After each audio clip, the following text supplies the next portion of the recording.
이제 마지막 로마서 마지막 장이죠. 16절에서 우리 1절에서 5절까지 우선 함께 읽었고, 오늘 본문이 17절에서 27절 사단의 미혹을 경계하라. 우리 전체 읽으면서 조금씩 읽어갑니다. 16장 첫 번째 보니까 브리스가와 아굴라, 특별한 의미가 있어요. 제가 그 은혜 받고 결혼을 시켰던 그 교회 그 이미드 목사님이 저희들을 브리스가와 아굴라다 이렇게 이름을 그때 주셨었어요. 그래서 브리스길라가 나이가 아굴라보다 훨씬 더 많았다고 그러죠. 믿음도 굉장히 강했고 아굴라를 이끌었다는 그런 이야기가 있습니다. 고린도전서 16장 19절, 디모데후서 4장 19절에 아굴라의 아내가 브리스가. 근데 항상 보면 브리스가가 앞에 나옵니다. 믿음이 좋았고 또 여러 가지 하는 섬기는 일이 아마 더 크게 쓰였던 것 같아요. 그래서 아굴라와 브리스가라고 하나, 브리스가라고도 하고 브리스길라라고도 하죠. 근데 항상 브리스길라와 아굴라 이렇게들 얘기를 하죠. 아굴라의 아내인데 바울서신은 브리스가와 아굴라 이름이 총 6번이나 언급이 됩니다.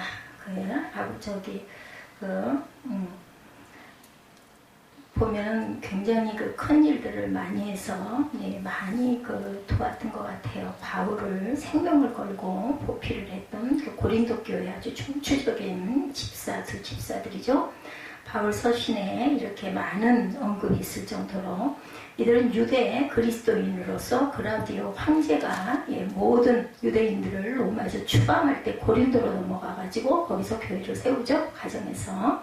사도행전 18장 2절에 증거합니다. 고린도에서 바울을 처음 만난 그들은 바울과 함께 천막 만드는 일을 같은 업종을 가지고 했었죠. 18장 3절에 보면 사도행전 그와 함께 에베소로 갔다가 에베소에서 그들은 성경에 능통한 아볼로에게 하나님의 도를 가르칠 정도로 성장을 합니다.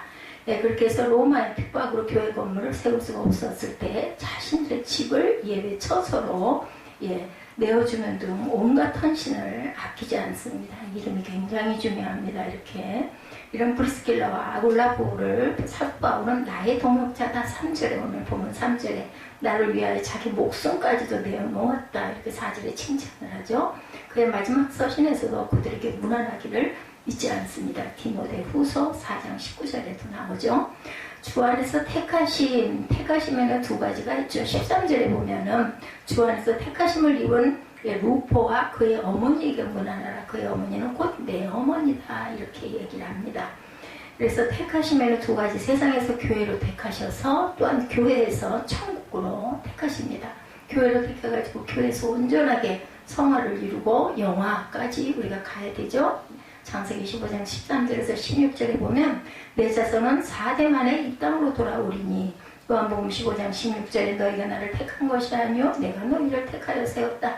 에베소서 1장 4절에도 창세 전에 그리스도 안에서 우리를 택하사 시편 89편 3절에도 나는 내가 택한 자와 언약을 맺었다 이렇게 말씀하고 있어요. 그러니까 세상에서 교회로 부르신 거예요. 첫째 택함입니다. 두 번째는 교회 안에서 다시 천국으로 골라내죠. 택합니다. 마태복음 22장 14절에 청함을 받은 자는 많되 택함을 입은 자는 적으니라 말씀합니다.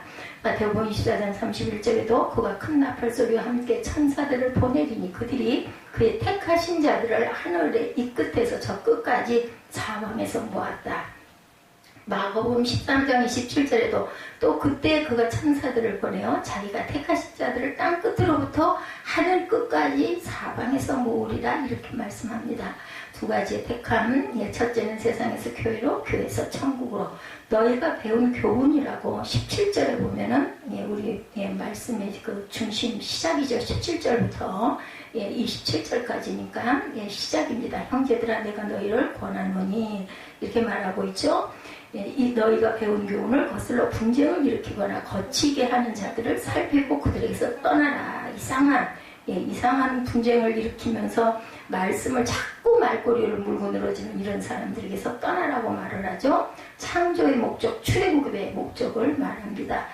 너희가 배운 교훈이라는 것은 신명기 4장 14절에 그때 야훼께서 내게 명령하사 너희에게 규례와 법도를 교훈하셨나니 이는 너희가 거기로 건너가 아들 땅에서 행하게 하시니라. 그러니까 십계명을 말씀하죠.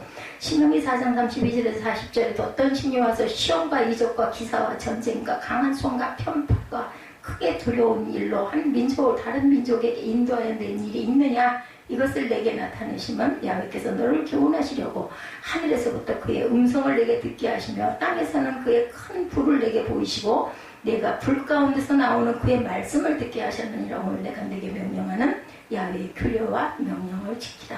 이렇게 말씀하고 계세요. 25절에 나의 복음과 예수 그리스도 말씀이 나옵니다. 나의 복음과 예수 그리스도를 전파함은 영세전부터 감추어졌다가 이제는 나타내신 바 되었으며 영원하신 하나님의 명을 따라 선지자들의 글로 말미암아 모든 민족이 믿어 순종하게 하시려고 알게 하신 바 그 신비의 계시를 따라 된 것이니 이 복음으로 너희를 능히 경고하게 하실 지혜로우신 하나님께 예수 그리스도로 말미암아 영광이 세세무궁토록 있을지어다. 마지막 절까지 이렇게 말씀하고 있죠. 예, 그래서 능히 경고하게 하실 고린도전서 1장 18절에 십자가의 도가 멸망하는 자들에게는 뭐예요? 미련한 것. 구원을 받은 우리에게는 하나님의 능력입니다. 고린도전서 15장 2절에도 내가 전한 그 말을 굳게 지키고 헛되이 믿지 아니하였으면 그로 말미암아 구원을 받으리라. 야고보서 1장 21절에도 너희 영혼을 능히 구원할 바 마음에 심어진 말씀을 온유함으로 받으라. 베드로전서 1장 25절에서 2장 2절까지 너희에게 전한 복음이 곧 이 말씀이니라. 이는 그로 말미암아 너희로 구원에 이르도록 잘하게 하려 합니다. 디모데후서 3장 14절에서 16절에도 성경은 능히 너로 하여금 그리스도 예수 안에 있는 믿음으로 말미암아 구원에 이르는 지혜가 있게 하느니라. 이렇게 말씀합니다. 사도행전 5장 20절, 빌립보서 2장 16절, 요한 1서 1장 1절의 생명의 말씀이라고 말하죠. 에베소서 1장 13절에 진리의 말씀 곧 너희의 구원의 복음이다. 이렇게 말씀하고 있어요. 그래서 전체적인 주석을 보면 배배를 청구하죠. 1절에 보면 바울은 로마교회에 대한 편지를 마감하면서 갱그레아 교회의 일꾼으로 있는 자매입니다. 여기도 여성이죠. 배배를 청구하며 그를 영접하고 그에게 필요한 모든 것을 제공할 것을 부탁하죠. 바울은 베베가 여러 사람과 바울의 보호자가 되어 자신의 선교 사역을 도운 신실한 성도임을 알리죠. 성도가 성도의 필요를 채워주고 기쁨을 같이 하는 것은 당연한 도리입니다. 바울은 성도로서의 합당한 예절로 그녀를 맞이하려고 하였는데 성도와 서로 간의 예절이 있듯이 성도들 간에는 성도로서 지켜야 할 합당한 예절이 당연히 있죠. 성도들 간 한 형제와 같다고 해서 예절을 지키지 않는다면 이는 하나님의 사람의 법칙에 어긋난다. 하나님 어떤 하나님? 질서의 하나님이에요. 그래서 특히나 교회 안에서는 서로가 그런 부분을 존중하고 혈육이라 할지라도 그 성전에서 부르는 교회에서 부르는 직함을 부르는 게 맞습니다. 선대적으로 힘써라. 로마서 12장 13절에 성도들의 쓸 것을 공급하며 선대적으로 힘써라. 기쁨으로 또한 대접해야 되죠. 빌립보서 2장 29절에 이러므로 너희가 주 안에서 모든 기쁨으로 그를 영접하고 또 이와 같은 자들을 존귀히 여겨라. 그리고 이제 아까 말씀드린 브리스가와 아굴라, 브리스길라와 아굴라에게 문안해라. 바울은 예수 안에서 자신의 동역자들인 브리스가와 아굴라에게 문안하라고 하죠. 그들은 바울의 목숨을 위하여 자기의 목이라도 내어놓을 정도로 바울을 도와 복음사역에 동참하였습니다. 그래서 이방인들의 모든 교회도 그들에게 감사한다는 거죠. 또한 에베네드에게 문안하라고 했는데 그는 아시아에서 그리스도께 처음 익은 열매다. 이렇게 말씀하고 있어요. 에베네드 나의 등록자인 브리스와가 아굴라 4절에 그의 목숨을 위하여 자기들이 있는 목까지 내놓으니 나뿐 아니라 이방인의 모든 교회도 그들에게 감사하느니라. 5절에 또 저희 집에 있는 교회에도 문안하라. 내가 사랑하는 에베네도에게 문안하라. 그는 아시아에서 그리스도께 처음 맺은 열매니라. 아마 아시아에서 하나님께 처음 맺은 열매가 에베네도였던 것 같습니다. 많이 들어보지 않은 이름이에요. 복음과 교회를 위하여 헌신하는 자들은 목회자에게 기억된 바가 클 뿐만 아니라 하나님께 기억돼서 천국의 상을 절대 잃지 않습니다. 사람이 중요한 게 아니죠. 하나님 보시기에 어떤가가 가장 중요합니다.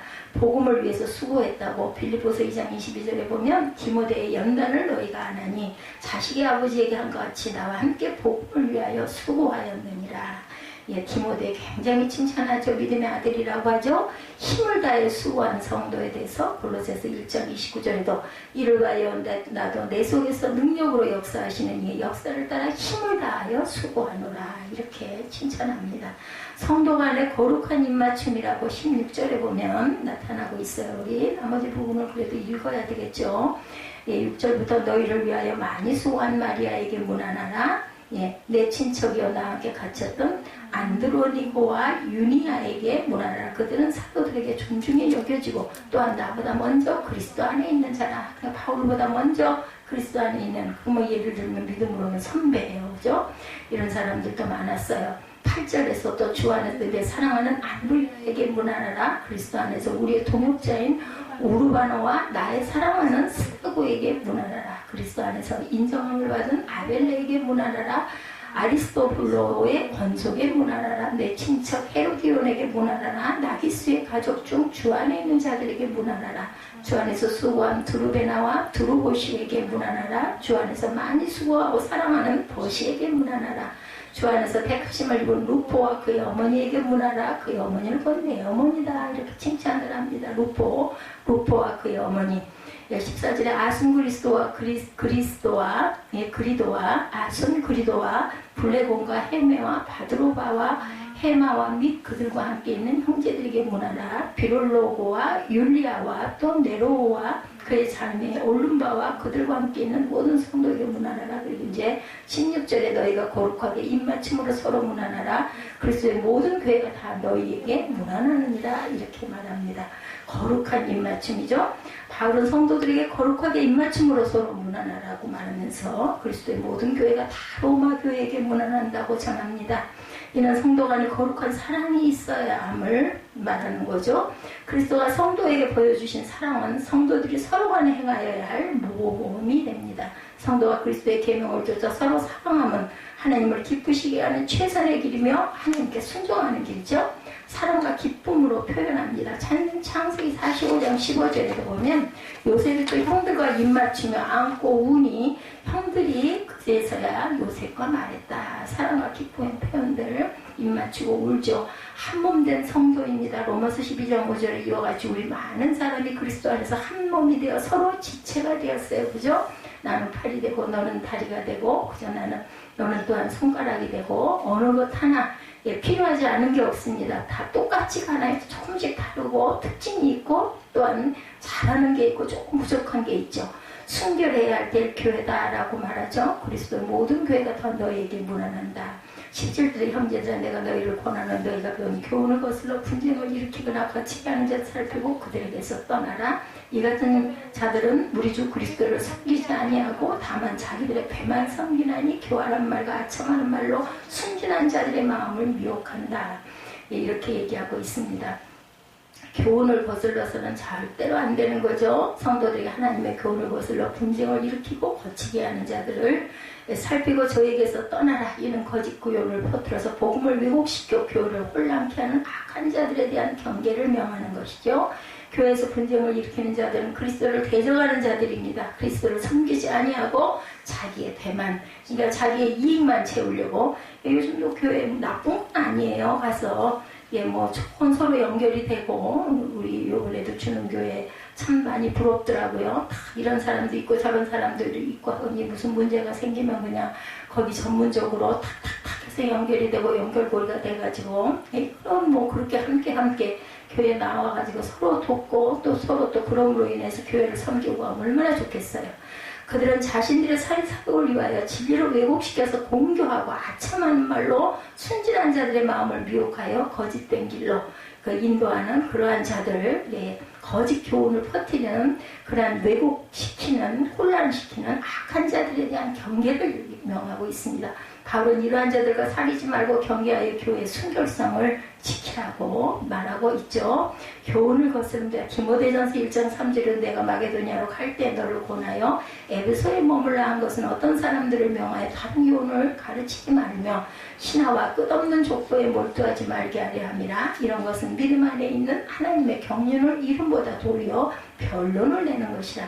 불의에서 떠나야 한다고 디모데후서 2장 19절에도 그러나 하나님의 견고한 터는 섰으니 인친이 있어 일렀으되 주께서 자기 백성을 아신다하며 주의 이름을 부르는 자마다 불의에서 떠날지어다 하였느니라. 이렇게 말씀합니다. 18절에 보면 이 같은 자들은 우리 주 그리스도를 섬기지 아니하고 자기의 배만 섬기나니 교활한 말과 아첨하는 말로 순진한 자들의 마음을 미혹한다.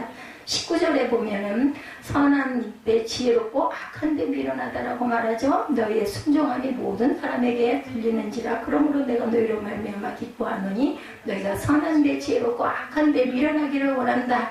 20절에 평강의 하나님께서 속히 사탄을 너희 발 아래서 상하게 하시리라. 우리 주 예수의 은혜가 너희에게 있을지어다. 축복을 해버리죠. 바울은 성도들에게 선한데 지혜롭고 악한데 미련하기를 원한다고, 그리고 축복하죠. 세상 사람들의 특징은 악한데 지혜롭고 선한데 미련한 것입니다. 거꾸로라고 보면 돼요. 그러나 성도는 하나님의 거룩한 백성으로 선한데 지혜롭고 악한데 미련해야 한다. 예수께서 제자들을 세상으로 보내시면서 뱀처럼 지혜롭고 비둘기처럼 순결하는 것을 명하신 것이 바로 이와 같은 명령입니다. 악한 마귀는 할 수 있으면 믿는 자까지라도 삼키려고 노리고 있어요. 약한 데를 파고들죠. 성도는 언제나 약한 대결을 경계하여 오직 하나님이 기뻐하시는 선한 일만을 행하기를 힘써야 한다.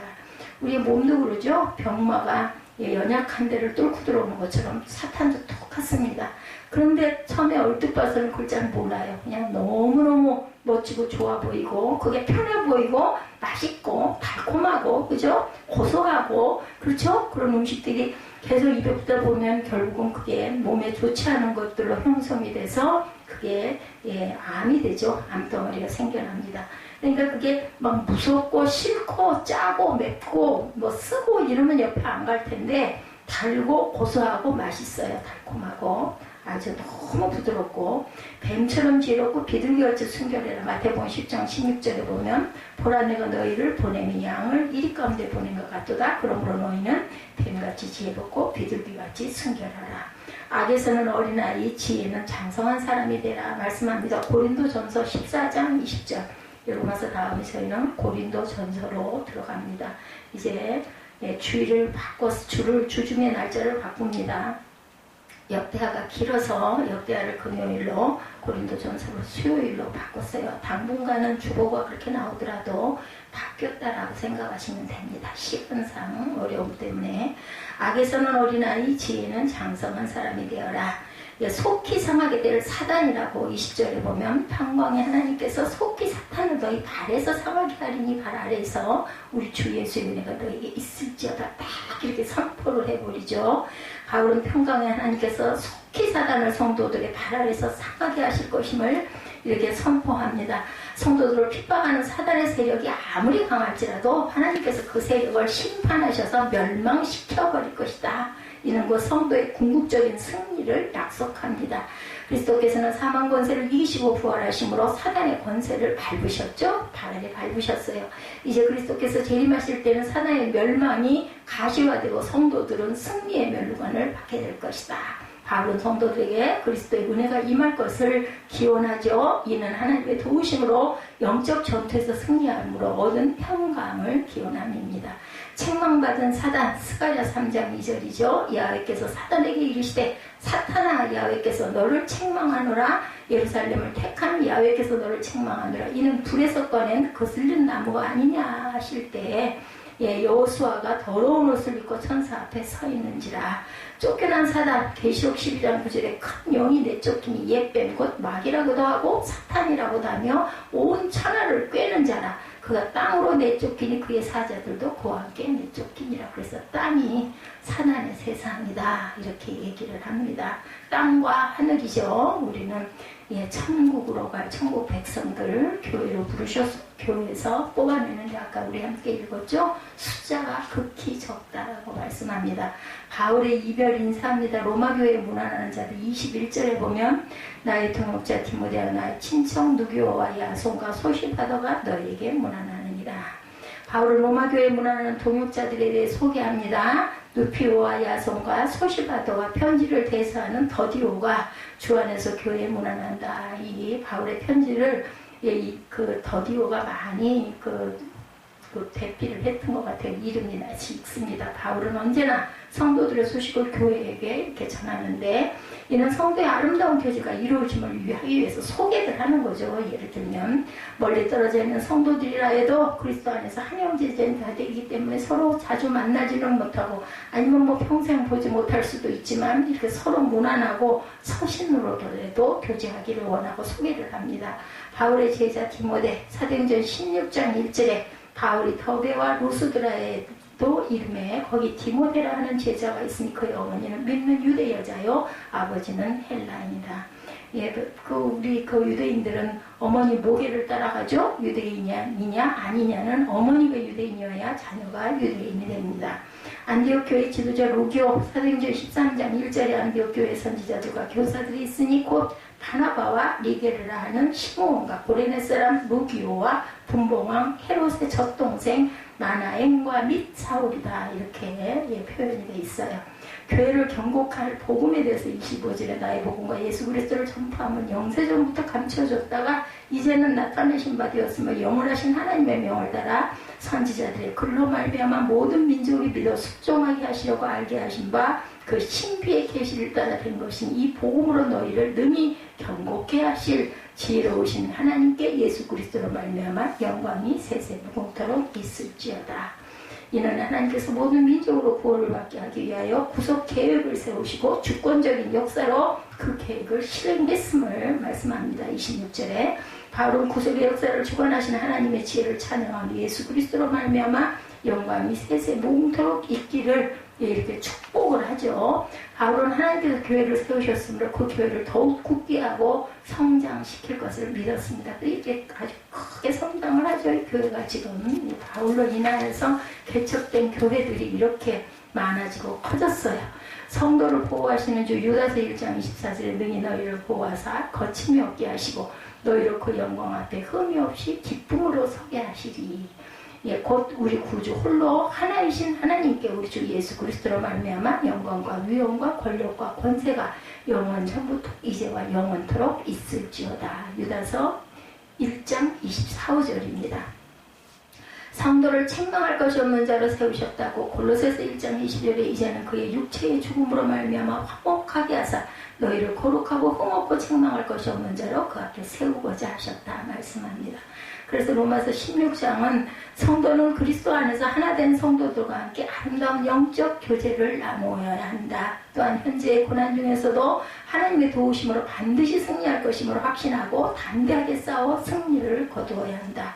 그래서 전반부는 사도 바울이 로마교회 27명 성도들의 이름을 호명하며 문안하는 내용을 다뤘고, 사도 바울은 이것으로 마침표를 찍을 수가 없어서 하나님의 교회가 갖가지 위험이 도사리고 있었기 때문에 서신의 마지막 부분인 16장 후반부는 어제의 급격한 변화를 느낄 수 있습니다. 하나님의 교회는 영광스럽죠. 하나님의 택하심과 사랑하심을 받은 교회이기 때문에 창세 전부터 생명책에 기록해 놓은 사람들의 공동체인 영광스러운 교회는 사단이 항상 무는 사자와 같이 산길차를 찾아 돌아다니는 위험에 노출되어 있다. 이 땅이 사단의 세상이기 때문에 지세상이에요. 그죠? 우리가 살아가고 있는 이 세상은 사람 짐승만 살고 있는 것이 아니에요. 악한 영들이 있어요. 그죠? 이 영적인 존재들 가운데는 선한 존재도 있고 악한 존재도 있습니다. 성령은 선한 영적인 그러한 분이시고 악령이 있다라는 거죠. 선한 영적 존재는 우리가 섬기는 하나님, 또 하나님을 섬기고 수정도는 선한 천사들. 그러나 선한 영적 존재만 있는 것이 아니라 악령 사단이 있다. 사단과 그의 졸개들이 작은 지옥아, 그죠? 그런 귀신들이 이 세상에 존재하고 있다는 거. 눈에 보이는 게 다가 아니야. 아주 극소수만 우리는 보는 거죠. 영계가 있다. 영계가 사람들에게 역사하고 있습니다. 영계의 존재를 부정하는 사람은 어리석은 사람이다. 왜냐하면 귀신들이 실제로 존재하고 있기 때문에 많은 사람들을 지배하고 있고 무당 점쟁이 등 수많은 사람들을 통해 여러 가지 일들을 하고 있는 걸 우리가 주변에서도 봅니다. 우리가 살아가는 이 세상은 눈에 보이는 사람들만의 세상이 아니라 보이지 않는 영들이 존재하는 세상. 하나님의 교회는 영광스럽게 사단은 늘 교회를 공격하고 미혹하는 일을 하죠. 20절에 평강이 하나님께서 속히 사단을 너희 발 아래 상하게 하시리라. 우리 주 예수의 은혜가 너에게 있을지어다. 이렇게 축복을 오라지어서 우리가 늘 축도를 받습니다. 그래서 바울은 사단이 로마 교회 역사하고 미혹하고 있지만 하나님이 그들을 너희 발 아래서 상하게 하실 날이 속히 올 것이다. 이렇게 아주 경고를 하죠. 교회 역사가 증거하고 있는 사실은 로마 교회가 바울의 경고를 심각하게 받아들이지 않았다라는 겁니다. 로마 교회의 사단의 역사가 심히 일어났고 결국 교회가 윤리적으로 부패하게 되었음을 알 수 있죠. 그래서 교회에 뭐가 일어났어요? 종교개혁이 1507년에 일어났죠. 예, 그렇게 될 수밖에 없는 상황이었다. 로마 교회의 사단의 역사가 이렇게 있었기 때문에 결국은 마틴 루터 같은 사람이 들고 일어납니다. 목숨을 걸고. 사도 바울이 로마서를 기록할 당시 로마 교회는 아름답고 모범적인 교회였어요. 15장 14절에 보면 내 형제들아, 로마서 15장 14절입니다. 너희가 스스로 선함이 가득하고 모든 지식이 차서 능히 서로 권하는 자임을 나도 확신한다라고 기록했어요.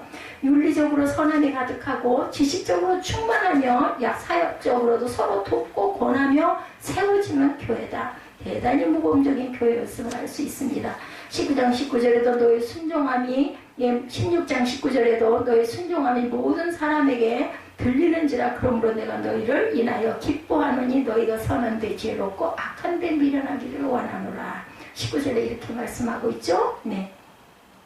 순종하는 교회, 바울이 기뻐하는 교회가 바로 로마 교회였다. 그러나 아무리 모범적인 교회, 성숙한 교회, 탁월한 교회, 하나님이 기뻐하시는 교회라 할지언정 사단의 회방을 피해갈 수는 없어요. 사단은 항상 성도를 미혹하고 넘어뜨리려 하고 하나님의 교회를 흔들어서 무엇으로든지 분열시키려고 합니다. 우리는 하나님의 교회에 이러한 사단의 역사가 있음을 늘 기억해야 돼요. 그래서 어떤 안 좋은 일이 일어나거나 아니면 내 마음에 자꾸 미혹이 들거나 내 마음에 의아심이 들거나 할 때는 우리가 기도해야 되고, 사람을 보지 말고 그 속에 어떤 악한 것들이 있는지 이것을 우리가 끄집어낼 줄 알아야 됩니다. 성도의 가정을 죽이고 멸망시키려는 사단의 존재를 의식하는 신앙생활을 할 줄 알아야 되겠다. 귀신들의 역사가 있음을 알고 경계하며 기도로 준비하고 사단의 역사를 막고, 그래서 무슨 싸움을 싸운다고 그래? 선한 싸움을 싸운다고 하죠. 그러므로 우리는 무엇을 입어라? 전신갑주를 무엇으로? 말씀으로 항상 무장해야 합니다. 우리 성도들 가정에도 영적인 뱀이 들어갈 수가 있어요. 더구나 교회가 세워질 때는 아주 무섭죠. 오죽이나 하면 그렇게 함으로 인하여 사람이 죽어 나간다는 소리들을 저는 많이 들었습니다. 우는 사자와 같이 산길자를 찾아 두루다니는 역동적인 존재가 바로 사단과 그의 졸개인 귀신들은 성도를 결코 가만히 내버려 두지를 않죠. 바울은 로마서 마지막 부분에 사단의 역사를 경고하며 아울러 성도들에게 그럼에도 너희는 승리할 것이다 라는 승리의 확신을 심어줍니다. 평강에 하나님께서 속히 사단을 너희 발 아래서 상하게 하시리라. 계속 경고만 하면 두려움을 마음을 갖게 되지만 동시에 위로와 격려를 주면서 힘이 생기도록 자꾸 북돋우죠. 바울은 지금 로마교회 성도들을 향해 경고와 격려를 동시에 하고 있습니다. 사단은 어떻게 로마교회를 미혹했을까? 사단은 역사할 때 항상 사람을 사용하죠. 사람을 이용해서 성도를 미혹하고 교회를 회파합니다. 그럴듯하게 다가와서. 그러면 사단이 사용하는 사단의 종을 어떻게 분별할 수 있을까? 오늘 본문은 4가지 특징에 대해서 말씀합니다. 첫째, 교리가 비정통적이다. 교리가 성경적이지 않죠. 좀 비슷하고 그럴듯하고, 이단이라는 게 처음은 똑같아요. 근데 끝에 끝이 살짝 다르죠. 거기에 인간이 대두를 합니다. 17절에 형제들아 내가 너희를 권하니 너희 교훈을 거스려 분쟁을 일으키고 거치게 하는 자들을 살피고 저희에게서 떠나라 말씀하죠. 저희가 지금까지 배운 정통적인 교리와 어긋난다는 것이죠. 바울이 가르친 교리가 진리였습니다.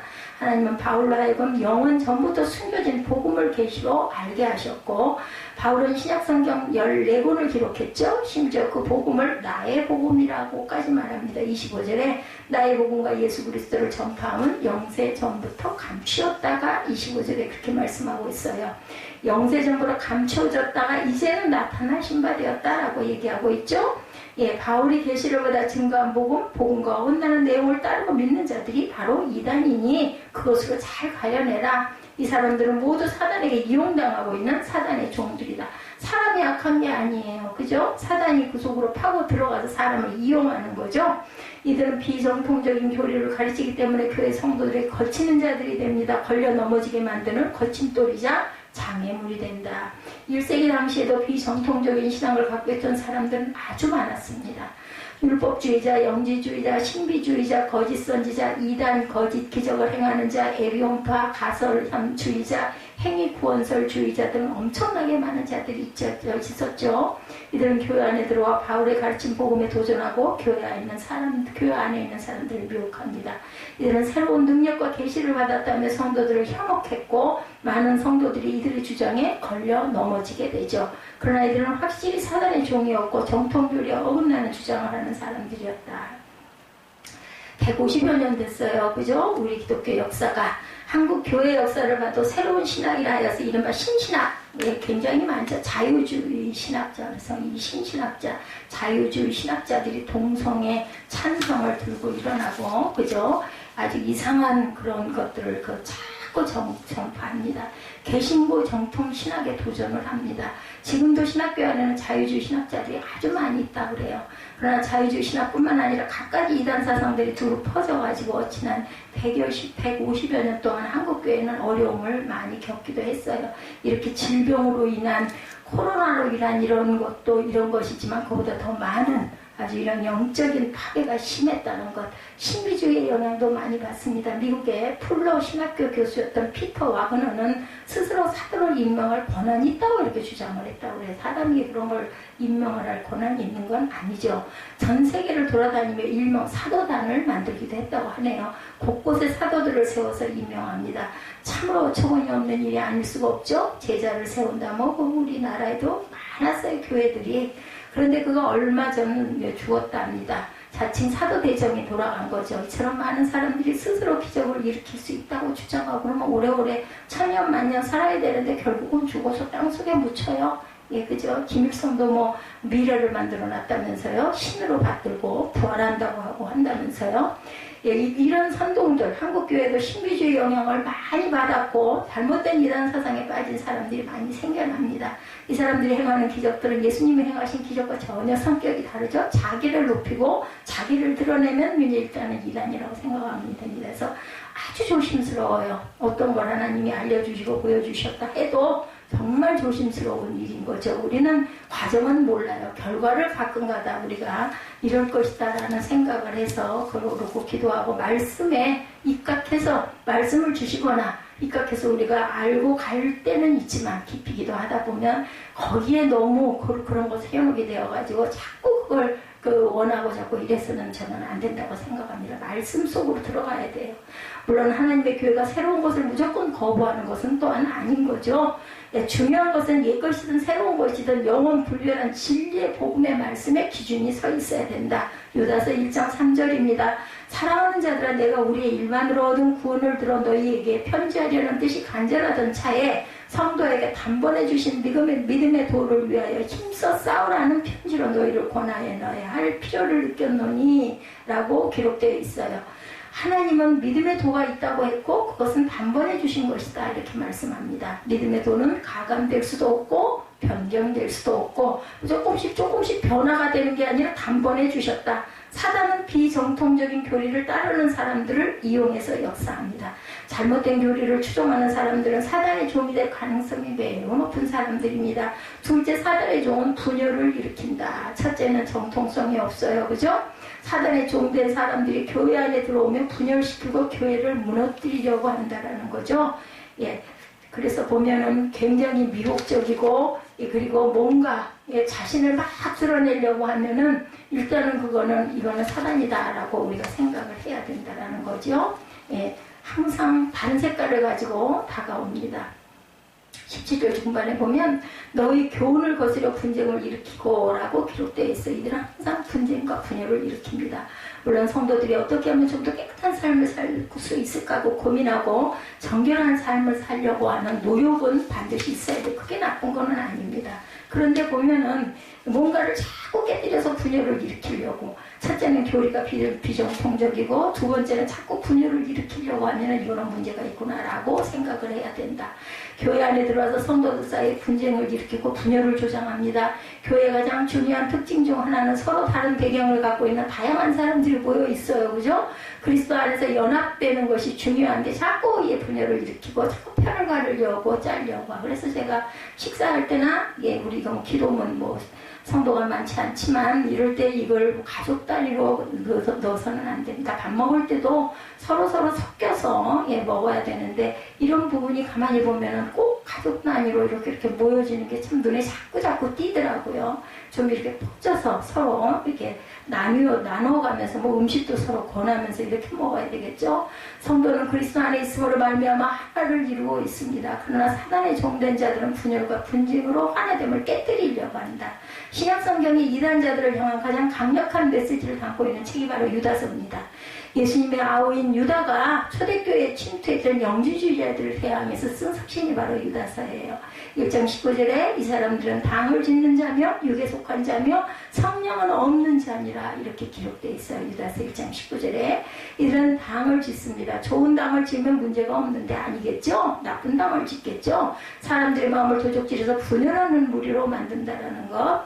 1장 4절에 보면 이는 가만히 들어온 사람 몇이 있습니다. 저희는 옛적부터 이 판결을 받기로 미리 기록된 자니 경건치 아니하여 우리 하나님의 은혜를 도리어 세교거리로 바꾸고 홀로 하나이신 주제 곧 우리 주 예수 그리스도를 부인하는 자니라. 이렇게 기록되어 있어요. 이들은 가만히 은밀하게 들어와서 활동을 합니다.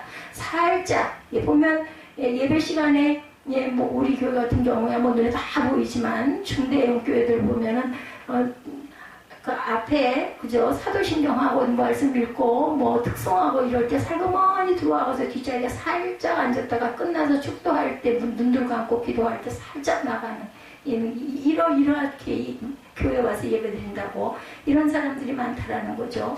한 교회를 무너뜨리면 또 다른 교회로 옮겨 분열과 분쟁으로 교회를 무너뜨리는 짓을 계속하는 것, 교회를 파괴하는 자들이죠. 한 50명 내외 이런 교회들, 그리고 청빙받은 교회를 많이 파고든다 그래요. 본인이 개척한 교회는 목숨을 걸고 지키니까 좀 그런 교회는 좀 불편하다. 월급을 받는 그런 교회, 그런 청빙으로 온 목사님이 계신 한 50명에서 7, 80명 이런 데를 그렇게 파고 들어간다고 합니다. 이런 사람들이 운명이 유다서 1장 5절에서 7절에 기록되죠. 너희가 본래 범사를 알았으나 내가 너희로 다시 생각나게 하고자 하노라. 주께서 백성을 애굽에서 구원하여 내시고 후에 믿지 아니하는 자들을 멸하셨으며 자기 지위를 지키지 아니하고 자기 처소를 떠난 천사들을 큰 날의 심판까지 영원한 결박으로 흑암에 가두셨으며 소돔과 고모라와 그 이웃 도시들도 저희와 같은 모양으로 간음을 행하며 다른 색을 따라가다가 영원한 불의 형벌을 받음으로 거울이 되었느니라. 이런 형벌을 받아서 후대에 거울로 남는 거 얼마나 그저 부끄러운 일일까. 이들은 세 부류 사람들의 운명과 똑같이 된다. 첫째, 광야에서 멸망한 이스라엘 백성들이죠. 결국 멸망하게 될 사람들이라는 의미. 둘째, 자기 처소에 갔다가 영원한 결박으로 흑암에 가두어진 천사들. 천사였다가 하나님을 배반하고 악령이 된 존재들처럼 비참한 존재가 없어요. 그죠? 셋째, 다른 색을 따라가다가 유황불비의 심판을 받은 소돔과 고모라 땅에 살던 사람들 같은 사람들. 이처럼 비정통적인 사상, 이 사설을 갖고 교회를 분열시키는 자들은 유다의 경고에 귀를 기울여야 되겠다. 셋째는 미혹적이다. 다른 색을 따라가고 그 다음에는 미혹을 합니다. 18절 후반절에 보면 공교하고 아첨하는 말로 순진한 자들의 마음을 미혹하느니라 이렇게 기록되어 있어요. 이들은 공교한 말과 아첨하는 말로 성도를 미혹합니다. 공교하다라고 나오네요. 스모스 토크, 매끄럽고 부드러운 말을 의미합니다. 아첨하는 말은 듣기에 기분 좋은 말이죠. 막 아첨하고 칭찬하면 고래도 춤춘다고 그래요. 이들은 겉으로 보기엔 매우 좋은 인상, 얼마나 좋은 말들을 많이 하겠어요. 생기기도 하고 아주 잘생긴 사람들, 아주 그럴듯하게 딱 아주 옷걸이도 기가 막히고, 그죠? 이단 교주들을 보면 얼굴에 기름기가 막 반질반질 흐른다면서요. 그리고 뒤에서 무슨 후광이 있다 그래가지고 빛이 번쩍번쩍하게 그렇게 만들어 놓고, 그죠? 신령하다고 한다고 합니다. 근데 이들은 겉모습만 보기 좋은 것이 아니라 아주 말도 청산해요. 그러니까 말을 너무너무 잘하고 멋진 젠틀한 그런 사람들이 다가오면은 한 번 정도는, 그죠? 왜 나한테 이렇게 잘할까 하고 한번 좀 쳐다볼 필요가 있다. 얼마나 말을 잘하는지 아무도 그걸 따라가지 못하고 이길 수가 없다고 그죠? 그들의 말은 아주 조리가 있고 들어보면 그럴듯한 내용, 또 사랑도 많고 매력적인 사람으로 그니 얼마나 서비스도 좋았겠어요. 그죠? 그러나 이들의 주장은 성경과 끝이요. 그러나 단이에요. 항상 정신을 바짝 차리고 들어야 돼. 왜냐면 처음에 중반에 너무너무 기가 막히게 맞는 말을 하니까 끝은 그냥 슬쩍 넘어갈 수가 있거든요. 그러다 보면 거기 걸려든다는 거죠. 순진한 마음을 갖고 있는 사람들은 이들의 말에 그래서 미혹을 당합니다. 왜냐하면 성경하고 너무나 똑같으니까. 그러니까 나를 섬겨라. 내가 너희들을 살릴 것이다. 뭐 이렇게 얘기를 하는 거죠. 성경을 다 그렇게 해서 해석을 해놓고 설령 성경의 내용과 어긋난다 하더라도 대놓고 비판하거나 지적할 수 없는 것은 이들이 공교한 말과 아첨하는 말로 상대를 미혹하기 때문이에요. 저보고 성경 어딨어? 하고 물어보는 식인 거죠. 예, 그걸 모르고 물어본다는 것 자체가 말이 안 되는 거죠.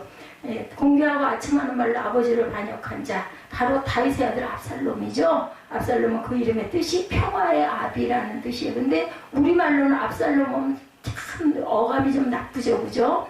평화의 아버지가 되라고 지어준 이름인데 압살롬은 누이 다말이 이복 형제 암논에게 겁탈당했음을 알고 암논을 쳐 죽이고 그술 땅으로 피신해 있다가 예루살렘으로 돌아와서 이스라엘 백성들의 마음을 도적질하기 시작합니다. 마음을 이렇게 환심을 사죠. 여기서는 도적질했다고 하지만 백성들의 환심을 삽니다.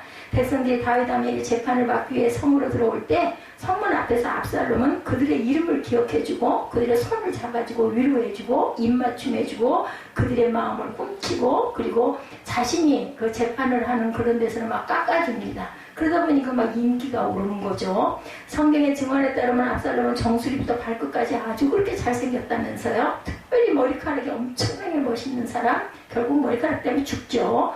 아름다운 머리카락과 흠이 없는 육신을 갖고 있던 왕자 압살롬을 백성들이 개인적으로 만나 대화를 나누고 인사를 할 수 있었던 것은 기가 막힌 영광이었겠죠. 그 시대. 그렇게 압살롬은 백성들을 자기 편으로 만드는데 심혈을 기울였고 헤브론에서 왕이 됩니다. 그리고 아버지를 죽이려고 예루살렘 궁으로 쳐들어오죠. 다윗은 성에 호국 10명을 남겨놓은 채 주랭랑을 신발도 못 신고 벗은 발로 도망했다라고 내용이 나와 있습니다. 기가 막힐 노릇이죠. 울면서 맨발로 겨우 성을 빠져나온 다윗은 살리자니 반역자여 죽이자니 아들인 압살롬을 피해 달아나는 일 외에 할 수 있는 것이 없었다는 거죠. 압살롬은 백주의 아버지가 남겨놓고 간 호국 10명을 겁탈해서 왕으로서의 입지를 굳히고 그때 그 전통이 그랬대요. 왕의 호국들을 그렇게 겁간을 하면은 자기가 왕이 된다 이런 그런 하나의 의식이 있었다고 합니다. 결국은 죽죠. 그러나 공교한 말과 아첨하는 말로 백성들의 마음을 사서 반역을 일으켰던 압살롬은 결국 요압 장군의 손에 죽게 되고 다윗은 아들 압살롬을 잃고 슬피 울며 그래도 통곡하고 시를 지어가지고 그 전부 다 백성들에게 노래를 부르게 하기도 하죠. 마태복음 7장 15절에 보면 거짓 선지자들을 삼가라 양의 옷을 입고 너에게 나오나 속에는 노략질하는 일이다. 겉으로 볼 때는 양 같은데 사실은 일이라는 거죠. 거짓 선지자들은 속에 일의 이빨을 가지고 있으면서 겉으로는 온순한 양의 모습을 하고 있다는 것. 그래서 우리는 조심해야 한다. 넷째, 자기중심적이에요. 18절에 이 같은 자들은 우리 주 그리스도를 섬기지 아니하고 자신의 배만 섬기나니 공교하고 아첨하는 말로 순진한 자들의 마음을 사는 거예요. 미혹을 한다라고 기록하죠. 배만 섬긴다는 표현은 많이 먹고 배부다라는 뜻이 아니라 자기 욕심만 부리고 그리고 항상 자기 주장만 고집하는 아주 그러한 온고집들. 이들은 그리스도를 섬기지 않고 자신을 숭배하는 사람입니다. 조심해야 돼요. 나 외에는 없다. 이 교만. 이게 병이 되죠. 이단들을 보면 예수님을 경배하지 않습니다. 이단 교주를 숭배합니다. 절대로 예수를 숭배하지 않죠. 누구든지 자기 말에 굴복해야 한다는 생각을 갖고 있습니다. 결국 바울의 예언과 경고는 그대로 이루어지죠. 지난 2000년 교회 역사는 이런 사단의 종들에 의해서 수많은 교회가 분열이 되고 증거력이 약해지고 온갖 이단 사선들이 난무하는 어려운 상황에 처하게 됐음을 증명합니다. 교회라는 간판은 붙어 있어도 그 교회가 참된 교회인지 이단인지 분별하기 어려운 지경에 이르게 됐대요. 그래서 수선직 권사님도 처음에는 이단인가 했다고 그러더라고요. 왜 그게 이단스럽게 봤는지 그건 모르겠어요. 제가 어디가 좀 그런 이상한 데가 있는지. 21세기 되는 이런 사단의 활동 더욱 앞으로 강해질 것이다. 앞으로 더욱 정신을 바짝 차리고 뭔가 색깔이 좀 달라지겠죠. 그러든지 말든지 우리는 그저 성경 중심으로 열심히 말씀 속에서, 찬양 속에서, 기도 속에서 살아가면 됩니다. 가정과 교회, 국가에 들어오는 영적인 뱀을 허용하지 말고 악한 영들의 역사를 막고 대적하고 물리쳐야 되겠다. 조금씩 허용하고 묵인하면 이 마음이 어지러워진다라는 거야. 그 정도쯤이야. 이게 문제인 거죠. 그러면 교회는 이러한 사단의 유혹으로부터 어떻게 진리를 지켜나가야 할까? 바울은 이에 대해서 4가지로 권고하죠. 첫째, 살피라고 watch 얘기합니다. 교회 전통적인 신앙과 일치성을 지키기 위해 사단의 종들이 들어 활동하고 있는지 주의 깊게 살펴야 한다. 스스로 그리스도인이라고 하지만 그리스도인이 아닌 이단자들이 많이 있기 때문에 교회 장로들, 이런 자들은 교회에 가만히 침투해서 성도들을 분열시키지 못하도록 막아야 할 사명을 가진 사람들이 바로 장로님들입니다. 성도들을 악한 자들의 침투로부터 지켜 보호하고 사단의 공격을 받을 때 기도로 막아야 할 막중한 사명. 장로라는 직함이 중요한 게 아니라 사명이 중요하죠. 둘 때는 avoid, 떠나라. watch, 떠나라. 17절 후반이죠. 거치게 하는 자를 살피고 저희에게서 떠나라 라고 기록되어 있습니다. 이런 사람들을 피하고 교제하지 말라는 거죠. 물론 성도끼리 서로 오해하고 개인적인 감정에 사로잡아 다투는 경우가 있을 수 있어요. 이런 경우 성도들은 서로 권면하고 사랑하고 오해를 풀고 화해할 수 있어야 합니다. 좋은 관계를 유지할 수 있도록 그런 건 노력을 해야 합니다. 천국에 가서도 만날 텐데, 그죠? 좋지 않은 감정을 오래 간직하고 있는 것은 옳지 않습니다. 그러나 이단자들은 교회를 떠나도록 해야 한다. 이단적이고 교만하고 자기중심적이고 분열적이고 공격적이고 위협적인 사람들은 교회에 큰 해악이 되기 때문에 교제를 단절해야 합니다. 셋째, 지혜로우라. 살피고 떠나고 그리고 지혜로우라. Be wise. 19절이죠. 너희 순종함이 모든 사람에게 들리는지라. 그러므로 내가 너희를 인하여 기뻐하느니 너희가 선한데 지혜롭고 악한데 미련하기를 원하노라. 너희는 선한데 지혜롭고 악한데 미련하기를 원한다라고 말씀하죠. 성도들은 세상 사람들에 비해서 매우 순진합니다. 상대를 잘 의심하지 않고 상대의 말을 잘 받아들입니다. 사기당하기 십상이라는 거예요. 너무 착해가지고 내 마음과 같은 줄 안다라는 거죠. 딱 저 같은 사람.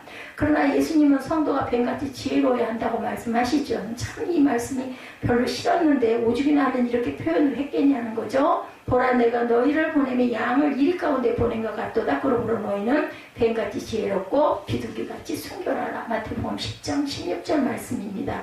성경 대부분의 뱀은 부정적인 이미지로 사용되었는데 이단자들을 대할 때는 뱀과 같은 지혜가 필요하다라는 말씀이에요. 긍정적인 이미지로 이처럼 우리에게는 이런 지혜도 필요하다. 세상적인 것을 분간할 줄 아는 지혜도 필요합니다. 넷째, 하나님을 신뢰하라.